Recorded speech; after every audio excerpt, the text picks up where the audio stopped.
Learning to pick stocks takes us asking a lot of different questions. But one of the most important questions that we have to ask ourselves is, what does this business do? And part of answering that question is figuring out what products does this business sell. And part of answering that question of understanding what products this business sells is what stage and what life cycle is this product currently in. In this video, we're going to talk about the different life cycles of a product. There are 4 main ones, and we're going to go through each and every single one of them using Apple as the example. So if you're ready, let's get right into it. All right? What's going on, people? It's your boy Kalechi back with another video. If this is your first time around these parts, hit that subscribe button. If you enjoy anything that we talk about on this video, hit that like button. Turn that thing, say it with me now, blue. That was close. It was close. But anyway, like I said at the beginning of this video, we're going to be talking about the stages of a product life cycle. And there are 4 main stages of a product life cycle. There is the stage 1, which is called the question mark stage. Then there's the stage 2, which is the rising star stage. And then there's stage 3, which is the cash cow stage. And then there's stage 4, which is the dying dog stage. We will break down what each and every single one of these stages are using Apple as a perfect example for this. All right, let's start. Stage 1, the question mark phase. In this stage, nobody even knows that this product can be a possibility. Everyone who has talked about this product, everyone who has had the idea for this product is met with hesitancy and with a lot of questions. With everyone saying, why would we spend our time making that? Nobody is going to want to buy that thing. That doesn't make any sense that we're going to spend our time trying to solve this problem. But this is where all of those new ideas start formulating. This is where the Henry Ford quote comes about, where if he went and asked people, what is it that you would like to make better about your horse? They will all just say, I just want a faster horse. I want to be able to never feed my horse. Nobody would have said, oh, you know what? I want a car. No, it takes something special. It takes people stepping aside to create something that nobody has thought about before. And that's in this stage, the question mark stage. In this stage is where the Apple iPhone was born, where at this point, everybody thought the only phone that we will ever have needed to have a keyboard. But somewhere in a lab somewhere, in a design room somewhere, you had a group of people who came together and said, what can we possibly do to improve this device? And so now the wheels started turning, the gears started turning, and we had the idea, not the full product, the idea of something like the iPhone. Then we go into stage 2, the rising star stage. This is when the designers and everyone within the company say, you know what? This product might be onto something. This thing seems to be something very special. We think we can take this to the next level. We think that this is going to take us to where we need to be. However, problem with stage 2, the rising star stage, is this product has not proven itself yet. It's still in the conceptual stage. It's still showing signs that this can be a great thing, but you have to keep developing it. You have to think back when we go back to the Apple iPhone, for example. Even when they released the iPhone, it was still like, this doesn't really do much anything special. Remember when the iPhone first launched? It was just kind of like, that's cool. It has the Apple logo, but it's not really doing anything better than the BlackBerry phone. It's not really doing anything better than my flip phone that comes with Razr. It's not doing anything special. But then Apple said, you know what? Let's release the App Store. And then the release of the App Store a year later started opening up possibilities. And this is the thing with the rising star stage. When you're researching companies, you have to understand that they may have a product that seems to be so futuristic, that seems to be so good. However, the problem is if they do not support it, if they do not find other ways to make things possible for that product, it's going to remain in this stage and never reach the full potential that it can possibly get to. This is where companies usually fail. We see the potential of a product, but it never reaches that potential. And so the question we have to ask ourselves is, are they doing all that they can to make this rising star product reach its goal and enter the next stage, which is the one that everybody loves, the cash cow? And now in the cash cow stage, this is the stage where little effort is needed. This is the stage where everything is just flowing.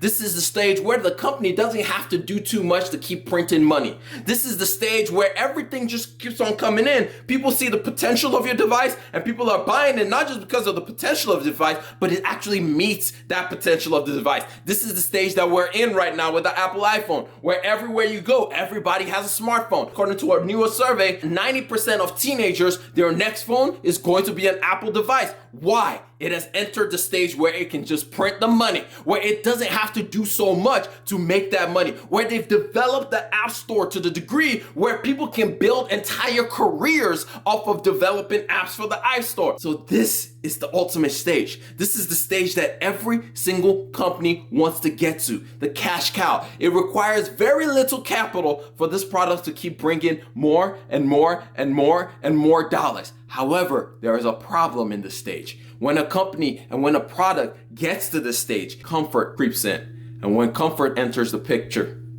things can fall apart and you can enter the next stage, which is the dying dog. The final stage of the life cycle of every product, the dying dog. This is where things can seem good. This is where everybody can seem like that product is still doing so well, that company is doing so well. However, if you pay attention to the numbers, you will start noticing a slight decline. You start noticing that, wait a minute, things are not exactly the way that they've been for the longest time. You start noticing a lot of things just falling apart because the companies no longer put in the effort. Now they're comfortable in their position. They're the market leaders. They're no longer trying to make the product better. And so people are looking at the product like, yo, I might go somewhere else. I love this product, but it's not meeting the necessary needs that I need it to be. And so people start going elsewhere. Or even worse, something new comes about, something that disrupts this product. And so all of a sudden, this product is no longer needed. And we just start noticing a slight decline. And then eventually the product dies. This is the worst place that any business, any company, any product can possibly be in. But the worst thing for any company to do is to just sit on their laurels because they're printing a bunch of money and making a bunch of money and remaining in that cash cow stage and being comfortable with just remaining in the cash cow stage. No, no, no. Every company must start that cycle back up. Every company must start asking questions again. Every company must start figuring out what exactly is the next product that we can create to even cannibalize the products that are our current cash cows. What are ways that we can continue to evolve ourselves? What are ways that we can create another rising star? What are ways that we can create more cash cows and not remain in this dying dog stage? A lot of businesses die in this stage. A lot of businesses go broke in this stage. Why? They got comfortable because they were a cash cow. Think of businesses like our favorite companies to talk about, Blockbuster, BlackBerry. What happened to them? They got comfortable. They got comfortable in that stage of being a cash cow. They got comfortable sitting there and saying, who can challenge us? We are the best around. We don't need to ask any more questions. We can just continue dominating everyone because we have the cash book, because we just are this big at this point in time. We don't need to do anything. And so the biggest question we have to ask ourselves whenever we're looking at businesses is simply this: what stage is this product in? What stage is this business in? Are they still asking questions? Are they reinvesting back in the businesses and doing a lot of research and development, trying to find new questions? Are they willing to cannibalize their products? One of the reasons I wanted to use Apple's iPhone as an example is Apple was willing to cannibalize and kill off their own products to ensure that the iPhone would continue to grow. They killed off the entire iPod because they wanted to ensure that the iPhone would grow to where it is now. So now the question is Apple going to ask new questions? Can Apple evolve itself? Because right now they're extremely dependent on the iPhone. But can Apple evolve again to start asking questions, to create a new rising star, to go from another rising star to make it a cash cow and take those of being a cash cow, push it towards the dying dog stage, but ask more questions? This is the only way that we know that we are invested in a good company. But even more importantly, I wanted to use this all as an excuse to talk about us. If you notice throughout this video, I kept on talking about things like potential. I kept on talking about things like comfort. I kept on talking about all the different things and personalizing and humanizing business products. The reason is this video was just an excuse for me to be able to talk about us, individuals.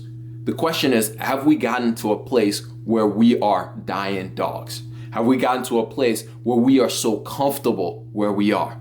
where we are no longer asking the questions that we need to be, that we're no longer striving for excellence, that we're no longer striving to get to the next level, that we're no longer trying to do something new with ourselves, that we're no longer trying to evolve ourselves and try something new. And I'm not talking about just in our work life or anything like that. I'm talking about in our relationships. Are we still taking that extra effort to make sure that the people around us know that they're loved? Are we asking the question of, what does this person need right now? What does this person need from me right now? What can I do to ensure that this person's life is a little bit easier? Are we asking those questions so that we can become rising stars in their life? Because a lot of us get to the stage of being cash cows where things are just going so well in our relationships, in our daily lives. We don't need to put in that much effort. We just know what to do every single day. We know, like, if I just take this route to work and I take this turn, I know I'm not gonna have to deal with traffic. We don't try to ask ourselves any more questions. We don't try to move past that stage of being in a dying dog, and then all of a sudden we start seeing problems start to arise. We start noticing that in our lives we're just having different issues, not just with ourselves but in our relationships, because we're no longer putting forth the effort. We're no longer listening. We're no longer trying to ask questions of ourselves to try and make ourselves better. This video was just an excuse for me to ask you the question: are you a dying dog? Have you become a dying dog in your relationships, in your life, in everything that you do? But anyway, that's all I got for y'all. I hope y'all learned one, maybe two things out of this entire thing. Did you like what I did at the end there? I caught y'all slipping. Y'all didn't see that one coming. But anyway, if you enjoyed this video, hit the like button. If you really loved it, hit the subscribe button. I'm gonna catch y'all up on the next one. Remember, generosity is always greater than greed. God bless each and every single one of y'all, and I'm out.